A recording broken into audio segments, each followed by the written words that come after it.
Whether you need a fan for at home or traveling or on the go, commuting to work, this is a great, handy little lightweight fan.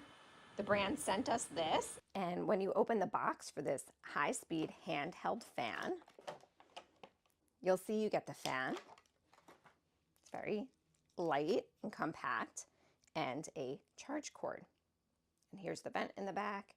When you plug it into charge, you will see the amount of charge that it has. A double click will also show you how much battery is left once this is on.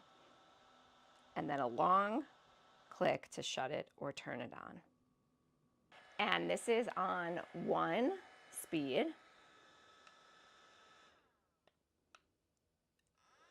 It's off and on. And then you turn this for the other speeds. Isn't that cool? And also it can stand up so you can put it on a table. Just like that.